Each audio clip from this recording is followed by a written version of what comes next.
Halo sedulur Bantul, selamat siang. Ketemu lagi sama aku, Cipa Sabirina, yang saat ini aku lagi mau ketemu sama seorang wanita. Beliau ini bukan seorang tenaga medis, tetapi beliau masuk di garda terdepan dalam penanganan COVID-19. Beliau rela mencurahkan waktunya, pikiran, dan tenaganya untuk menolong sesama tanpa mengharapkan imbalan. Beliau adalah Ibu Karmini, sosok inspiratif kita kali ini. Yuk langsung aja kita datang ke rumah beliau.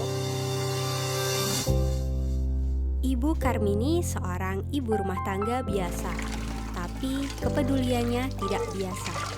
Wanita berusia 46 tahun ini bersiaga selama hampir 24 jam sebagai driver ambulans.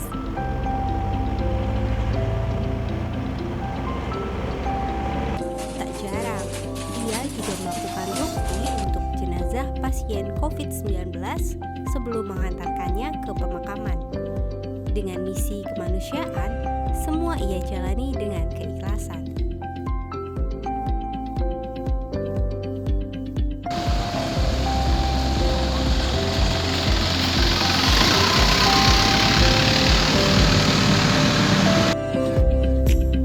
Assalamualaikum. Waalaikumsalam. Selamat siang Ibu. Siang, Mbak. Ya, saya Cipa, Bu. Mau ngobrol sebentar sama Ibu, boleh? Boleh, Mbak? Nggak ganggu ya Bu ya? Iya, iya. Oh, ya. Ibu, Iya. saya banyak dengar dan baca berita tentang Ibu, sosok yang sangat inspiratif Ibu menurut saya Bu ya. Ya, sebenarnya nggak kayak gitu ya. Kalau Iya. menurut aku kan nggak usah sampai segitu. Oh, iya. Biasa saja gitu. Sebenarnya Ibu sudah berapa lama Ibu menjadi relawan dalam penanganan COVID-19 ini Bu? Kalau untuk penanganan COVID ini dari awal, Mbak. Dari awal adanya COVID di Indonesia, itu saya sudah masuk ke ikut penanganan COVID. Berarti sekitar awal tahun 2020 Awal ya Bu? 2020 bulan Maret, Maret atau April kayak gitu. Oh. April itu udah Iya. masuk saya. Ibu terjun itu apa motivasinya Ibu menjadi bagian dalam relawan COVID-19 ini Bu? Motivasi aku cuma ingin membantu aja kemanusiaan kayak gitu. Dari awal saya memang dari hati pengen membantu seperti itu, Mbak. Karena yang namanya relawan itu untuk kemanusiaan kan memang tidak nganu ya, Mbak ya. Tidak semuanya mampu ataupun mau kayak gitu. Kalau mampu sebenarnya mampu, tapi kalau mau, nah kemauan itu yang mungkin jarang ditemui di masyarakat itu. Tidak mudah ya Bu? Tidak ya? mudah, Mbak. Jadi motivasi untuk menolong itu yang Ibu Iya, memang dari gitu ya. dari awal, maksudnya dari kecil itu keluarga saya memang sudah untuk kegiatan sosial kemanusiaan itu memang benar-benar udah ditanamkan dari sejak kecil sama orang tua kami gitu, Mbak. Jadi sudah terdidik dari Udah, kecil iya. Ibu untuk berjiwa menolong sesama Iya, itu ya, Bu, gitu. ya. Iya. Kemudian Ibu kan menolong, kadang nggak kenal waktu ya Bu ya, pagi, kadang malam, Iya. gitu. Keluarga Ibu bagaimana responnya? Ibu pergi sering dan bahkan kan kalau COVID-19 orang-orang cenderung menjauh, tapi Ibu ini mendekat malahan Iya. ya. Kalau Gimana tuh, Bu? kalau dari keluarga saya, khususnya suami ya dan anak-anak itu sangat-sangat mendukung. Karena dari awal saya sudah pamit sama suami sama anak-anak. Kalau saya pengen menjadi relawan yang penanganan COVID. Padahal sebenarnya dari hati kecil saya juga takut sih, Mbak. Ada rasa takut, Iya, takut iya. tertular ataupun menulari keluarga saya. Tetap kayak ada gitu. rasa takut itu ya, Bu? Tetap ada. Tapi ya itu tadi dilandasi dengan rasa kemanusiaan, rasa kemauan dan pengen menolong kayak gitu. Insya Allah lah, Mbak.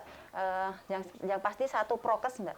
Dari awal saya waktu suruh nganter orang swab di daerah sini Potorono sini, saya mau, tapi aku harus dikasih APD lengkap kayak gitu. Karena kan yang masyarakat kan yang namanya COVID kayak gitu nanti disingkiri, nanti dipadahkan itu bukan aib kayak gitu. Iya, di Ya. masyarakat masih ada yang membicarakan itu sebuah aib ya Bu ya.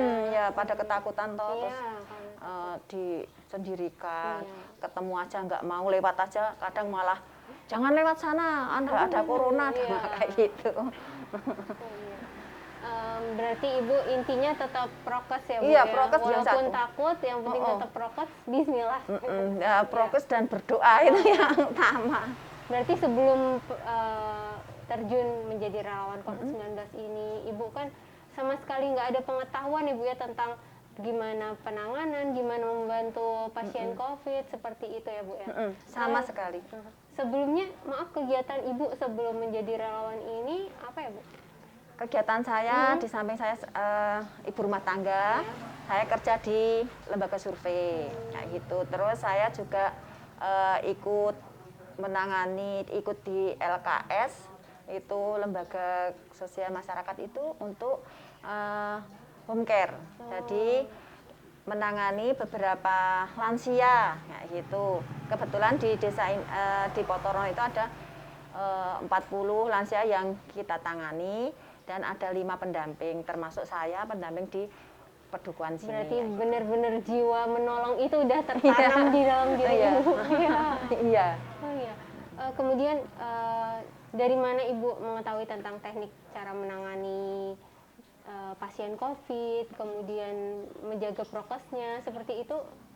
Gimana? Dulu pelatihan, Mbak. Oh, ada Ada pelatihan pelatihannya. dari BPWD untuk pemakaian APD, pelepasan APD itu ada. Terus pemakaman gitu ada. Tapi seiringnya waktu kan pengalaman langsung terjun ke lapangan. Dan memang benar aku didampingi sama Pak Hendra. Pak Hendra itu Pak Polisi itu harus gini ya gitu. Oh ya. Kemudian selama berarti udah kurang lebih tahun setengah ya Bu ya? 2 tahun loh, Mbak. 2 tahun. Oh, Ya? hampir 2 tahun. Hampir 2 Oh, tahun oh. ya. Itu apa ya kejadian yang paling berkesan menurut Ibu selama menjadi relawan COVID-19?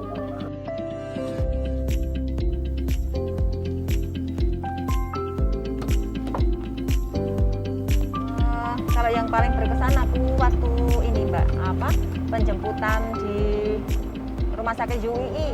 Itu kan harusnya kalau penjemputan kayak ambulan-ambulan gini kan, begitu datang kita ambil terus kita berangkat. Nanti sampai rumah ada lagi yang minta permintaan gitu loh. Tapi ternyata sampai 4 jam aku nunggunya, Mbak.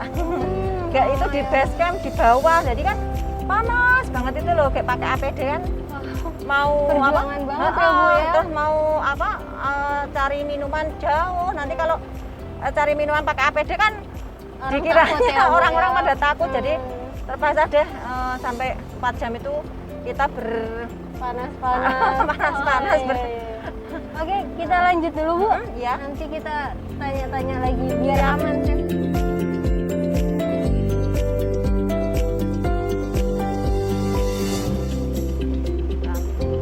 Di tengah kesehariannya sebagai relawan, ia juga menjalankan tugasnya sebagai ibu rumah tangga. Salah satunya mengasuh cucu. Resiko tertular yang cukup tinggi beliau lawan dengan berdoa dan menerapkan protokol kesehatan.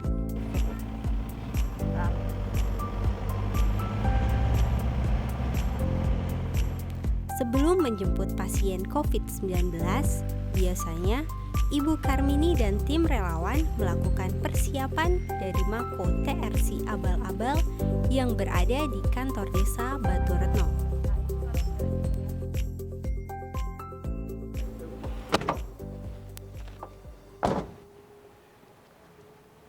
Di sini itu APD-nya disediakan lengkap di sini Iya. Bu ya untuk protokol kesehatan. Ya, yang ceritakan tadi dari Iya. beberapa aku tahu TRC AFFB itu yang paling Menjaga ini, prokesnya, menjaga Bu, ya? prokesnya itu di sini. Oh iya iya. Di Mako TRC Abal-Abal ini telah disediakan APD dan perlengkapan lainnya yang bisa dipakai relawan untuk melindungi diri saat membantu pasien COVID-19.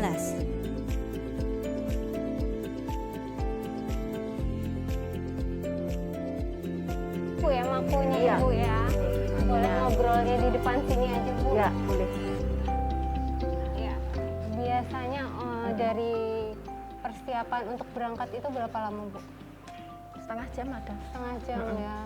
Tapi kalau untuk gadar kita cepet-cepet ya, karena kan untuk pengantaran pasien ke rumah sakit kan, nah itu harus cepet-cepet. Apalagi yang darurat gitu ya Bu ya. Iya. Apa aja itu Bu yang dipakai biasanya? Standar seperti yang lain ya Bu ya? Iya, Hah? komplit dari Dari- sepatu boot, pakai APD Iya. lengkap, terus pakai full face, pakai masker kayak gitu, pakai sarung tangan.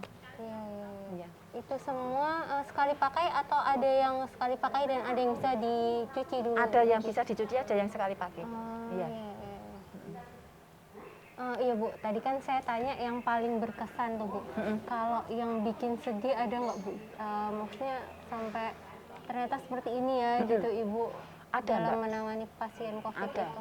Waktu itu pagi-pagi setengah 6 aku ditelepon, tapi kebetulan HP-ku itu tak tinggal. Iya. Itu pas aku belanja kayak itu biasa kalau pagi itu aku belanja ke Iya, warung kan. kegiatan sehari-hari ya. Nggak tak pakai. Toh aku sampai rumah kok banyak banget telepon kayak gitu. Iya. Aku balas telepon itu. Udah minta tolong ibunya itu. Mbak, saya minta tolong Mbak, ini suami saya nganu pingsan Mbak, cepet Mbak ambulannya Mbak, cepet Mbak bawa ini oksigen kayak gitu. Kebetulan ambulan itu kan baru masuk ke bengkel. Iya. Karena ya maklum ya kalau ambulanku itu udah ambulan tua nggak kayak yang sekarang itu kan banyak yang APV, tapi itu Tapi itu sangat berjasa Bu sangat untuk berjasa. banyak orang. Dan Iya. enak aku suka. Iya. Nah, terus aku teleponlah ke temanku Lajismu gitu. Iya. Kita kan ada juga teman-teman Koordinasi dengan yang lain ya Bu. di mana aku bilang gitu, di Tamanan kayak gitu, tolong aku ini ada gadar gitu loh, cepet-cepet ini udah pingsan di rumah isoman, belum isoman itu padahal udah mau PCR Iya. hari itu. Nah, aku telepon lagi, ini COVID atau enggak, aku bilang gitu, baru mau PCR hari ini Mbak gitu. Aku sama temanku bilang pakai APD lengkap APD, nah, gitu. iya. Otomatis kan dari Tamanan itu balik ke makonya mereka di Lajismu, kantor Lajismu pakai APD ya. Iya. Nah, habis itu aku ditelepon lagi, sampai mana Mbak? Nah, gitu. Iya. Bawa oksigen Mbak, bawa oksigen. Iya. Aku telepon di mana-mana oksigen waktu itu habis. Nggak ada oksigen. Iya, iya. Akhirnya, Langka. bos pokoknya kita datang aja, aku bilang gitu. Terus aku naik motor, di belakangku ambulan gitu. Ambulan Lajismu sampai situ. Temanku yang dua masuk kan aku nggak pakai APD, Iya. aku cuma pakai masker biasa. Temanku yang dua masuk ke Dalam rumah ya. saturasi dicek sudah tidak jalan. Nah, di situ aku merasa apa ya Mbak, ini Sedih HP karena kurang bisa. sedih karena tidak bisa membantu, dan itu teman sendiri, teman baik kayak gitu loh. Jadi waktu telepon itu harusnya mintanya itu pakai mobilku. Iya. Nah, tapi saya kan nggak sembarangan karena saya sudah dikasih peraturan ya. Iya, iya. Kamu kalau nolong harus gini, harus gini, Iya, harus gini, iya, kayak ada gitu. Jangan sampai regulasinya kamu gitu ya. nolong malah kamu kena sendiri. Iya. Gitu. Jadi aku nggak mau sembarangan kayak gitu. Iya. Makanya aku saya tak carikan ambulan. Dan ambulan kan tidak semudah yang kalau kemarin-kemarin waktu tsunami itu kan nggak semudah. Sekarang ada kayak Iya. gitu. Tsunami pasien COVID jadi Tsunami semua pasien ambulan COVID. terpakai ya. Ya, aku ngadain tsunami. Nah kayak gitu. Nah terus itu Mbak, akhirnya saya bantunya tak bawa ke mana? Aku telepon RC untuk pemulasaran di sana sampai dengan pemakaman. Aku bantu. Saking Dengan rasa sedih dengan rasa karena- sedih itu Mbak yang aku harus bagaimana ya besok lagi kalau nangani seperti ini, kesiapan aku harus bagaimana kayak gitu. Dan makanya aku di rumah sekarang punya APD lengkap Mbak dengan satu setel gitu. Jadi Ada sewaktu beberapa. ada yang darurat bisa lebih cepat ya. Bu, Iya, ya. kan kalau kayak gitu kan aku dulu kan waktu ambil APD di Mako kayak gitu kan, terus sekarang gitu Lebih mempersiapkan dengan adanya itu aku langsung berpikir aku harus punya APD lengkap kayak gitu. Iya. Beli sendiri nggak apa-apa. Iya. Dan untuk saat ini alhamdulillahnya tsunami itu udah berkurang ya Bu ya. Banyak banget berkurang. Hampir 1 minggu ini tidak ada. Hampir bulan-bulan ini landai banget ya. Iya. Gitu. Walaupun landai ini tapi kita tetap harus tetap menjaga protokol kesehatan Iya, dan harus, tetap harus. waspada ya Bu. Jangan Harus. sampai ada tsunami selanjutnya. Betul. Ada nggak pesan Ibu untuk masyarakat? Boleh Bu disampaikan terkait Ibu sendiri nih yang terjun dalam penanganan COVID. Bagaimana masyarakat harusnya bersikap seperti Ibu? Saya pesan sama masyarakat semuanya, baik itu tua muda ataupun anak-anak, nanti yang anak-anak ya dibimbing sama orang tuanya ya, kita harus fokus peraturan pemerintah harus kita taati benar-benar karena corona ini, COVID-19 ini memang benar ada dan membahayakan. Banyak sekali yang tidak percaya akhirnya meninggal dunia. Nah, itu kita sayangkan sekali. Dan saya tidak suka kalau orang kok tidak percaya dengan COVID, menyepelekan COVID. COVID itu apa? Meninggal itu kayak sudah takdirnya dari Allah. Benar, meninggal itu takdirnya dari Allah. Tapi kita harus berusaha kayak gitu loh. Jadi COVID-19 ini kecil, kita tidak tahu, kasat mata ya, tapi itu benar-benar ada. Yang kena itu sudah merasakan, udah pernah kena itu memang benar-benar menyakitkan kayak gitu. Masyarakat semua mari kita sama-sama membantu pemerintah untuk penanganan COVID ini dengan kita mematuhi peraturan yang sudah ditetapkan oleh pemerintah. Jaga jarak, pakai masker, sering cuci tangan, jangan berkerumun kayak gitu ya. Ya gitu iya, aja. Itu Semoga tetap ya sehat harus sehat protokol semua. kesehatan. Walaupun ya. ini udah landai loh. Iya, walaupun Jangan landai tetap terlena waspada ya, kayak Bu, gitu. ya. Masih ada, nggak tahu nanti ada kak gelombang ketiga, gelombang Mudah-mudahan kayak tidak gitu. ya, Bu, Mudah-mudahan ya. tidak Iya. kalau masyarakat mengetahui. Iya. Ya. Ibu, terima kasih Iya. sampai habis waktunya ini kerasanya cepat banget karena ngobrol sama Ibu itu banyak banget yang Iya. bisa saya dapatkan dan mudah-mudahan sedulur Bantul semua juga terinspirasi Iya. oleh kebaikan hati Ibu dan Iya. ikut membantu sebisanya dalam penanganan COVID-19 Iya. ini. Terima kasih Ibu Iya. atas waktunya, semoga sehat selalu. Amin, Ya. amin, amin. Saya pamit ya Bu, Iya. terima kasih. Makasih.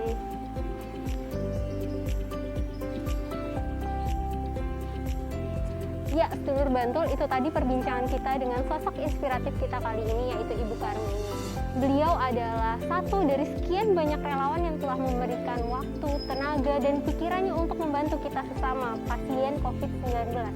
Mari sedulur Bantul untuk tetap terapkan protokol kesehatan, tetap terapkan 5M dalam kehidupan sehari-hari, dan ikuti vaksinasi untuk mendukung program pemerintah dalam pemutusan rantai COVID-19.